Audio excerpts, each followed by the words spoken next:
الرجيم بسم الله الرحمن الرحيم الحمد لله رب العالمين والصلاة والسلام على سيد الأنبياء والمرسلين وآله الطيبين الطاهرين الذين ذهب الله عنهم الرجس وطهرهم.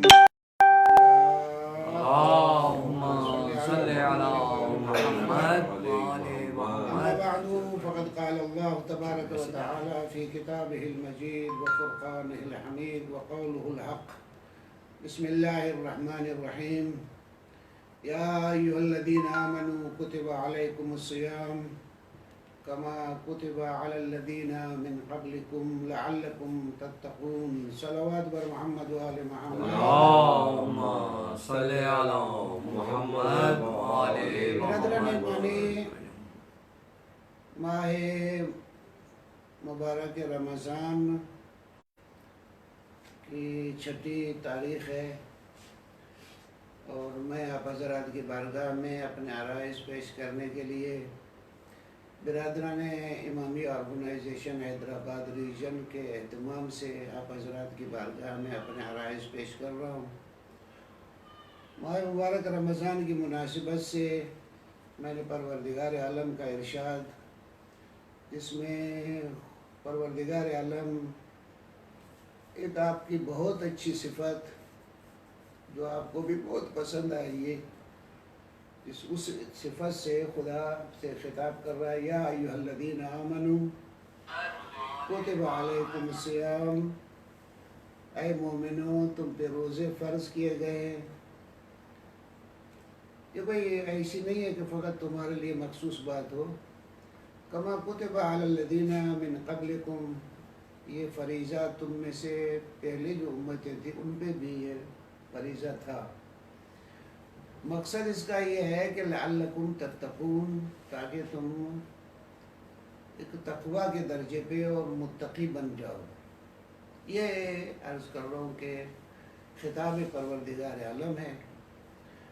میں نے کل آپ کی خدمت میں عرض کیا تھا کہ انسان کو میں جس طرح سے شروع کی قرآن کی آیتیں تھی، میں سورہ بقرہ کی پڑھی اور اس کے ضمن میں نے کیا انسانوں کو 3 قسموں میں تقسیم کیا تھا۔ ایک قسم ایسے ہے جس کی مثال میں نے جس طرح سے بچے کی دی، بچہ ایک خالی ذہن ہوتا ہے، وہ بچے لیتا ہے چیزیں، اور جو بھی اچھی بات ہے وہ آپ کو سنبھالنا اس کا بھی آپ کا کام ہے۔ کچھ لوگ ایسے سادے ہوتے ہیں، سادے بے ایمانہ نہیں کہ پاگل ہوتے ہیں، سادے بے ایمانہ کہ کسی چیز کی طرف متوجہ نہیں، وہ ایک اچھی باتوں کی طرح جو فطرت پروردگار عالم نے دی ہوئی ہے، عقل دی ہوئی ہے، اسی بنیاد پہ دوسری جگہ پہ خدا ارشاد فرماتا ہے وَبَشِّرْ عِبَادِيَ الَّذِينَ يَسْتَمِعُونَ الْقَوْلَ وَيَتَّبِعُونَ أَحْسَنَهُ، میرے ان بندوں کو بشارت دے دو جو یستمعون القول، جو باتوں کو تو سنتے ہیں، وَيَتَّبِعُونَ أَحْسَنَهُ، ان میں سے اپنی عقل، درایت، فہم، فراست، فطرت، ضمیر، سب جو بھلائی کو تشخیص دینے کی قوتیں ہیں، ان کے ذریعے جو صحیح بات ہے اس کی اتباع کرتے ہیں۔ تو ایک ایسے لوگ ہیں جو باتیں سننے والے ہیں اور تشخیص دینے والے ہیں، اور اتفاق سے یہ پروردگار عالم نے ایک بھلائی کی طرف رجحان جو ہے انسان میں رکھ دیا ہوا ہے۔ یعنی آپ کو جب پروردگار عالم نے اس دنیا میں بھیجا ہے تو بنیاد آپ کی کیا ہے؟ بنیاد آپ اس کو پوچھیں کہ جس طرح سے آپ نیچر کی تعریف کرتے ہیں، مثلا جس طرح سے پانی آپ اگر گرائیں گے کس طرف جائے گا؟ ڈھلان کی طرف۔ تو نیچرلی پانی ڈھلان کی طرف جاتا ہے۔ اسی طرح انسان کی نیچر اور انسان کی ڈھلان کیا بھلائی ہے یا برائی ہے؟ پروردگار عالم نے انسان کی فطرت پہ کل مولود یولد علی الفطرہ، یہ ہر مولود جو بھی متولد بچہ ہوتا ہے وہ فطرت پہ ہوتا ہے، اور فطرت جس کے لیے تعبیر کیا کہ رسول باطنی، فطرت ایسی چیز ہے جو باطنی رسول ہے، یعنی دوسرے لفظوں میں ایک ایسی فوج الہی ہے جو آپ کے پروردگار عالم نے اس سے مسلح کر کے آپ کو بھیجا ہوا ہے، یعنی ایک باطنی رسول ہے جس کو فطرت کہتے ہیں۔ یعنی ابھی اگر آپ سے پوچھیں کہ مثلا بچے کو ہی دیکھیں، بچے نے اگر کوئی غلط کام کیا تو مثلا وہ گلاس ٹوٹ گیا، یہ غلطی ہے نا۔ آپ یہ بچے سے پوچھیں گے تو کس نے توڑا تو کیسے بولے گا؟ اب جھوٹ بول رہا ہے، جھوٹ جو بول رہا ہے تو کیسے بولے گا؟ بہت مشکل سے، میں نہیں توڑا۔ لیکن اس نے اگر نہیں توڑا ہوگا تو کیسے مزے سے بولے گا میں نہیں توڑا۔ یعنی برائی کی طرف زور لگانا پڑتا ہے، اچھائی کی طرف نیچرلی یہ ڈھلان ہے، پروردگار عالم نے اس کو بنایا ہوا ہے کہ یہ ڈھلان اس کی بھلائی کی طرف جانا ہے، یعنی خدا نے یہ قوت و فطرت و ودیت پروردگار عالم نے کی ہوئی ہے کہ یہ بھلائی کی طرف جانا ہے اس کو۔ اب وہ کہہ دے کہ یہ جھوٹ بول دو 100 روپے دیں گے تم کو، بولنے کو بول لیں گے، بہت جھوٹ بولنے والا جس کو کوئی جھوٹ کوئی نہیں سمجھتا 100 روپے پہ جھوٹ بول لے گا۔ لیکن ایک نے کہا 100 روپے دوں گا تم کو جھوٹ بولو، دوسرے نے کہا سچ بولو 100 روپے دوں گا، تو اب کس کو انتخاب کرے گا؟ سچ کیوں؟ اس لیے کہ اس کی ڈھلان ہوا بھلائی ہے، جب دیکھ رہا ہے کہ بھلائی بھی ہے 100 روپے بھی ہے تو میں ادھر جھوٹ کی طرف کیوں، جو برائی بھی ہے اور 100 روپے بھی لوں اور برائی بھی کروں تو نہیں ہے، ڈھلان اس کی اچھائی کی طرف ہے۔ تو پروردگار عالم نے اس کو ایک اچھائی کی طرف فطری طریقے سے اس کی ڈھلان اچھائی کی طرف رکھی ہے، یعنی قانونی طرح سے۔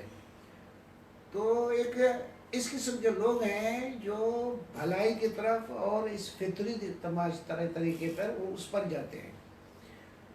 دوسرا گروہ اس قسم کا ہے جس کو عرض کر رہا ہوں کہ جس کو آپ کہہ دیں کہ ضدی قسم کے اور لجباز، اور ایک ان کے عرض کر رہا ہوں دماغوں پہ کچھ اس طرح چڑھا ہوا ہے جس طرح سے ان کو نہیں سننا کوئی چیز۔ جس طرح سے آپ دیکھیں بہت بدماش آدمی ہو،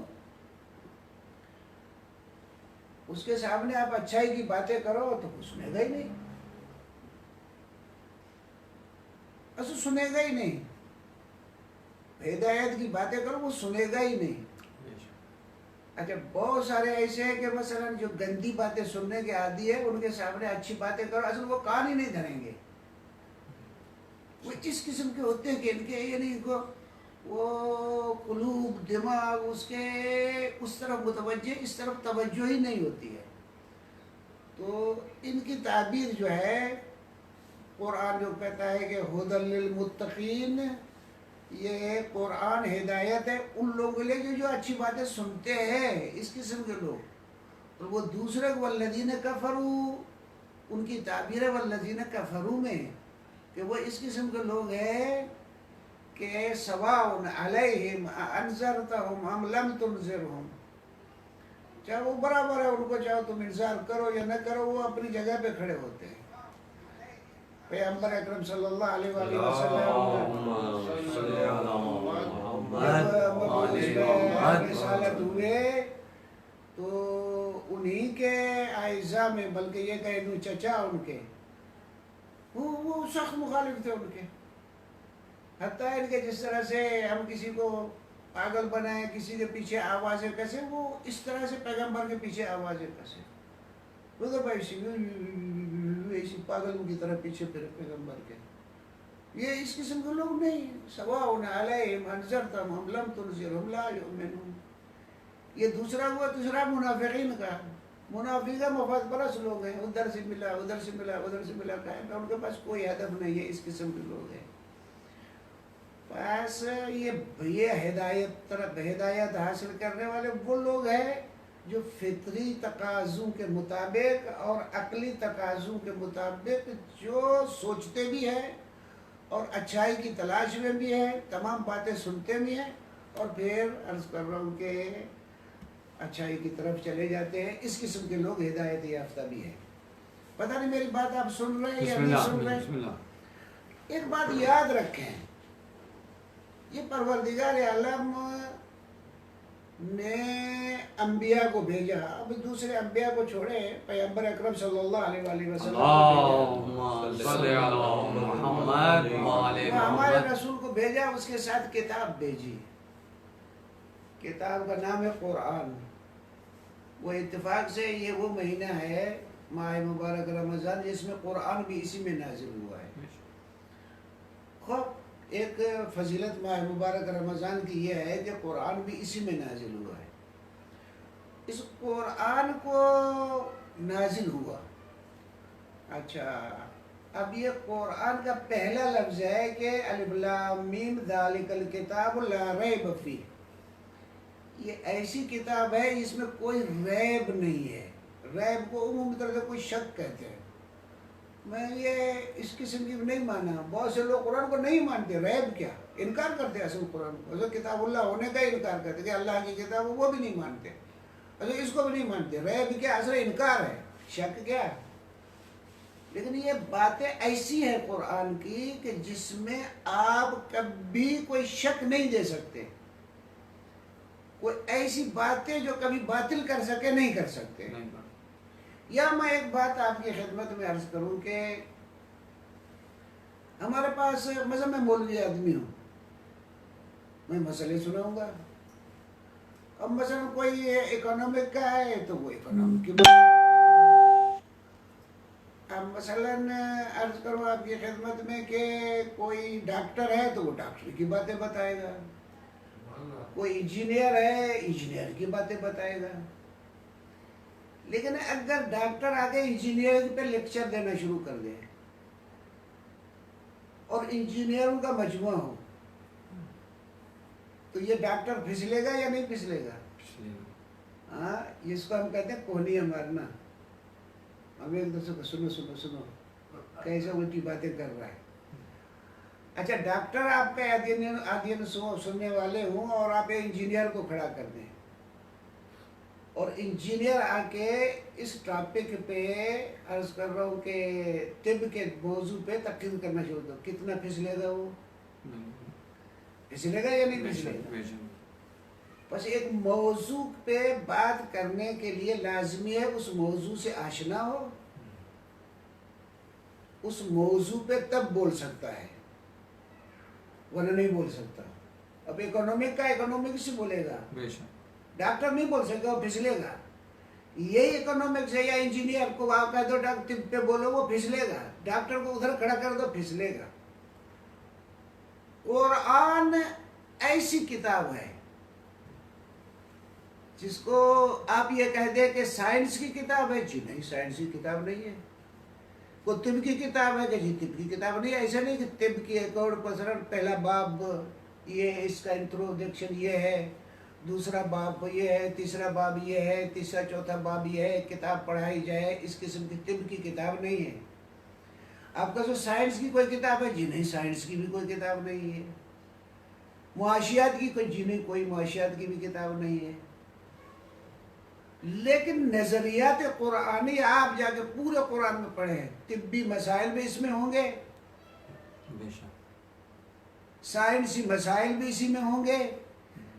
اور کسی علم والے میں یہ قوت آج تک نہیں ہے کہ احکام قرآنی جو ہیں جو بیان کیے گئے ان کو کہے کہ یہ ہماری سائنس اور ہمارے علم کے خلاف ہے. یہ بات نہیں کہتے. یہ ہے لا ریب فیہ. سبحان اللہ، سبحان اللہ. یہ ایسی کتاب ہے پیغمبر اکرم صلی اللہ علیہ وآلہ وسلم ساتھ لائے، پروردگار عالم نے بھیجا. اور ایسی کتاب ہے کہ اس میں کوئی بھی کسی بھی علم والا کبھی بھی آ کے ان کے احکامات کو یہ کہہ دو کہ یہ طب کے خلاف ہے، ڈاکٹر یہ کہتے نہیں ہے، طبی لحاظ سے آپ کہتے ہیں کہ نہیں ہے، مثلا شراب حرام کر دی، اب ڈاکٹر بیٹھ کے کہے کہ نہیں شراب کرو گے کہ نہیں، یہ بات غلط ہے، نہیں، احکامات ہیں ان کے، قرآن کے احکامات ہیں اس قسم کے ہیں، یعنی ہر موضوع پہ معاشی لحاظ سے بھی مثلا کیا چیزیں تجارتوں کے لحاظ سے کیا تجارتیں حلال ہیں، کون سی تجارتیں حرام ہیں، یہ انہی لحاظ سے پھر آپ ان پہ جا کے بحث کریں دیکھیں تو دیکھیں کہ قرآن کو کبھی بھی خدشہ نہیں وارد کر سکتے، قرآن کی ایسی باتیں ہیں۔ سبحان اللہ۔ صلوات پڑھے ذرا اللہم صلی علی محمد تو پروردگار عالم یہ لوگ جو مومن ہے، یا ایھا الذین آمنو، اے مومنو کتب علیکم الصیام، تم پر روزے فرض کیے گئے ہیں۔ اچھا اب یہ روزے فرض کر گیا ہے کہ یا کیا ایک ایکسرسائز ہے یا ایک سزا ہے، یا عرض کر رہا ہوں آپ کی خدمت میں اس میں بھی کوئی فلسفہ پوشیدہ ہے؟ اب یہ بہت ساری لمبی باتیں ہیں، میں ان باتوں میں تو نہیں جا سکتا، اور میں ہمارے اس جلسات میں جو چند ہیں ان میں باتیں کر بھی سکتا ہوں، لیکن کلی طریقے سے میں آپ کی خدمت میں عرض کروں، یہ انسان، یہ جس کو آپ 2 in 1 کہہ دیں، جسم جان، جسم روح، یہ 2 چیزیں، ان دونوں کی لڑائی ہے آپس میں۔ جسم یہ کہتا ہے کہ میں غلبہ کر لوں، روح یہ کہے کہ میں غلبہ کر لوں، دوسرے لفظوں میں یہ کہ جسمی تقاضے یہ چاہتے ہیں کہ میں سوار ہو جاؤں، روحانی تقاضے یہ کہتے ہیں کہ جسم پہ میں سوار ہو جاؤں، یہ میرا محکوم ہو جائے، جسم یہ کہے کہ روح میرا محکوم ہو جائے، میں اس پہ حاوی ہو جاؤں۔ اب مطلب خواہشات نفسانی ہیں، میں بولوں گا کل خواہشات نفسانی کے لیے بھی آپ کی خدمت میں، خواہشات نفسانی ہیں، یہ نفسانی خواہشات کہ ہے، عرض کر رہا ہوں جسمانی خواہشات ہیں۔ مثلا یہ پیٹو آدمی جو پیٹ بھرتا ہے، یہ جانور کی مثل ہے، وہ حلال حرام کو نہیں دیکھتا، وہ پیٹ بھرنا چاہتا ہے، اس کو بیلنس نہیں کرتا ہے۔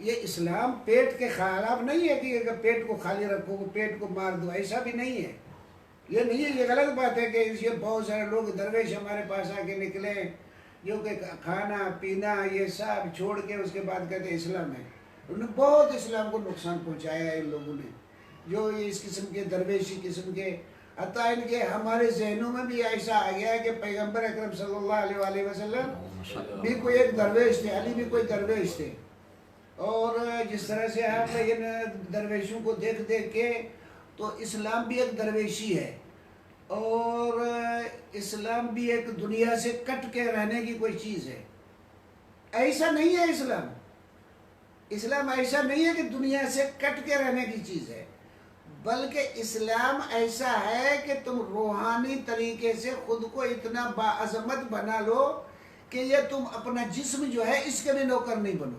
سبحان اللہ، سبحان اللہ۔ ابھی پھر میرے خیال میں ابھی بات واضح نہیں ہوئی، تھوڑا ایک صلوات پڑھے تو میں پھر اللہم صلی علی محمد وآل محمد۔ اب انسان نے بہت بڑی قوت اختیار کر لی ہے، آپ لوگ بھی بڑی باتیں کرتے ہو، سائنس ٹیکنالوجی کی بڑی بڑی باتیں کرتے ہو نا، بڑی قوتیں حاصل کر لینے انسان نے، ہوا میں پرواز کر لیتا ہے، چاند پہ پہنچ جاتا ہے، یہ موبائل ایجاد کر دیا ہے، او اسے باتیں کر لو جیسے کہ آواز اس طرح پہنچ رہو، جس طرح بیٹھے ساتھ ساتھ بیٹھے بات کر رہے ہیں، تصویریں دے رہے ہیں، اب بھی آپ ویڈیو بنا کے باتیں بھی کر رہے ہیں، دنیا سے لائیو باتیں بھی کر رہے ہیں، دنیا کو قبضے میں لے لیا ہے، فضاؤں پہ آپ جا چکے، دوسرے لفظوں میں کہہ دوں زمین آپ کے قبضے میں، جانور آپ کے قبضے میں، درخت آپ کے قبضے میں، ٹیکنالوجی کے ذریعے پتہ نہیں کیا کیا قبضے میں لے لیا آپ نے، سب کچھ ہو گیا،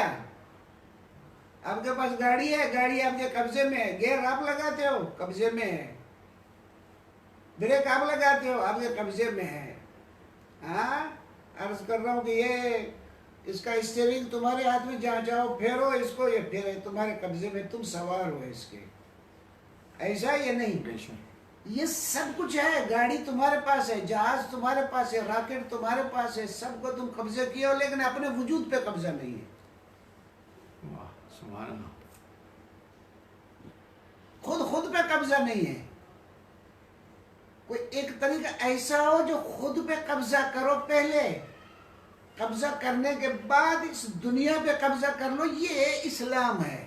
نہ کہ دنیا سے کٹ جاؤ. سبحان اللہ. ہاں، سبحان اللہ. خود پہ قبضہ کرو، دنیا پہ قبضہ کرو، اور قبضہ گیر جو ہیں یہ دنیا والے، ان سے قبضہ چھڑاؤ. بے شک. یہ ہے ایک اسلامی نظریہ. تو یہ ہمارے پاس فقط ایک عبادتوں کو بھی ایک ایکسرسائز یا اٹھک بیٹھکوں میں ادھر ہم نے آگے بڑھ گیا، ان کی روح کی طرف ہم متوجہ نہیں ہے. یہ نماز مثلا عرض کر رہا ہوں کہ قرآن میں آیت بھی ہے، مگر موقع ملا تو اس پہ بھی بول لوں گا. وہ قرآن کہتا ہے وَاسْتَعِينُوا بِالصَّبْرِ وَالصَّلَاةِ، اپنے مشکلات حل کرنے کے لیے صبر اور نماز سے مدد مانگو.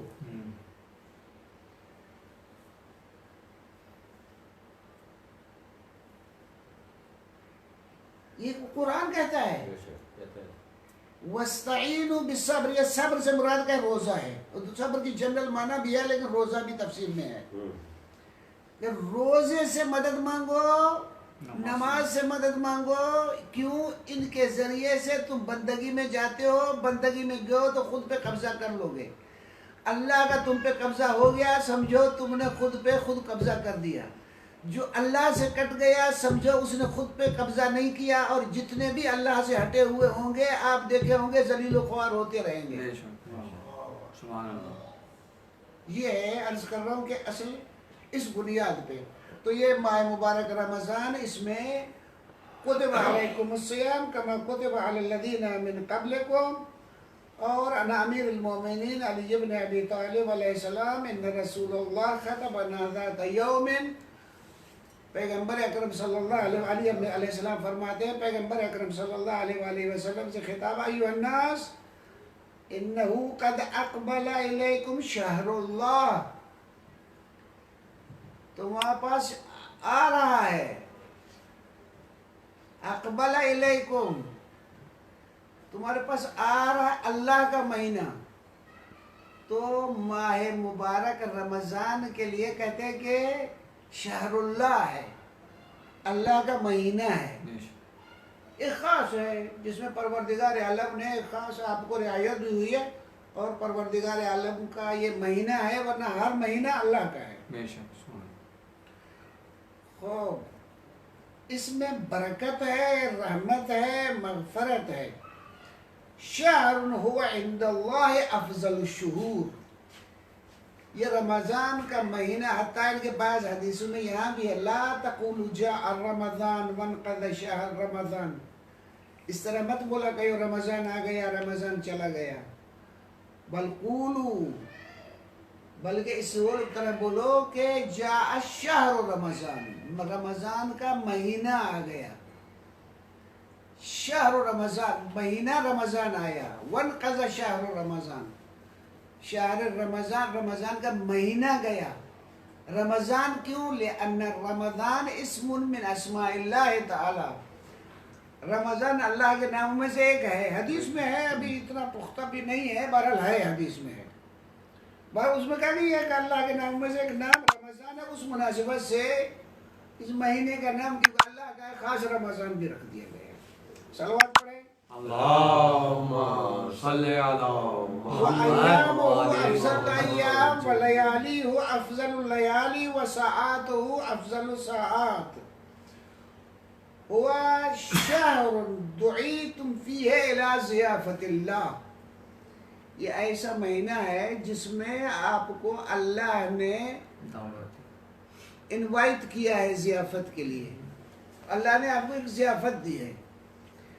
جس کے پاس جو ہوئے گا وہ اپنی ضیافت میں وہی دے گا. بے شک. بے شک. سبحان اللہ. آپ کوئی ضیافت کرو گے کھانا پلانا دے دیں گے. کوئی ایک ایسا ہوگا کہ مثلا کوئی شراب دے دے گا. جس کے پاس جس قسم کا ہوگا وہ ضیافت اسی انداز ہی کرے گا. پروردگار عالم نے اپنے بندے کی ضیافت کی ہے، اور اس ضیافت میں اپنی قدرت، اپنی توانائیاں اپنے صفات فیڈ کرنے کے لیے، بے پرواہی کے لیے کہ خود تم ایک اللہ کے بندے بنو، اس قسم کی تمہیں ضیافت دی ہے کہ تم آگے اتنے بے پرواہ ہو جاؤ کہ یہ دنیا کو عملی طریقے سے بتاؤ کہ نہیں میں اتنا نہیں بے پرواہ ہوں، میں اس کے بغیر زندہ رہ سکتا ہوں۔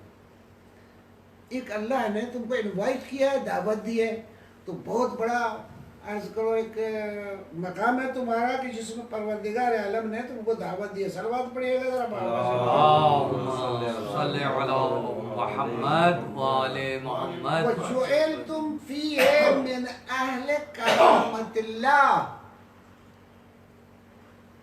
اس رمضان کے مہینے میں کرامت تو اللہ کے لیے ہے، وہ کرامت جو اللہ کی صفت ہے، وہ کرامت کے حصول کے اہل تم ہو اس مہینے میں۔ سبحان اللہ سبحان اللہ۔ لیکن اہلیت ثابت کرنا تمہارا کام ہے۔ یہاں بہت ساری باتیں ہیں، عرض کر رہا ہوں کہ انشاءاللہ پھر کل عرض کریں گے۔ بہرحال ماہ مبارک رمضان ہے جس میں پروردگار عالم نے کرامت، عزت، شرافت کا اہل بننے کے لیے آپ کو دعوت دی ہے، تاکہ آپ ایک ایسے قسم کے انسان بنے جو خود پہ بھی قبضہ کر سکے، قبضہ کر کے پھر جہان میں بھی قبضہ کر سکے۔ اس قسم کی ہے دعوت آپ کی۔ دوسرے انشاءاللہ کل آپ کی خدمت میں عرائض پیش کریں گے۔ مولا آپ لوگوں کو توفیق عنایت فرمائے۔ میں آپ تمام دوستوں کا شکر گزار ہوں، امامیہ آرگنائزیشن حیدرآباد ریجن کے دوستوں کا بھی شکر گزار ہوں۔ انہوں نے کرم فرمایا کہ اس قسم کا پروگرام بنایا جو میں آپ حضرات کی بارگاہ میں عرائض پیش کروں۔ برادر آبڑو صاحب زحمتیں کیے، انہوں نے ان کا بھی شکر گزار ہوں۔ مولا توفیق دے آپ کو انشاءاللہ۔ اور محمد وآل محمد صلی اللہ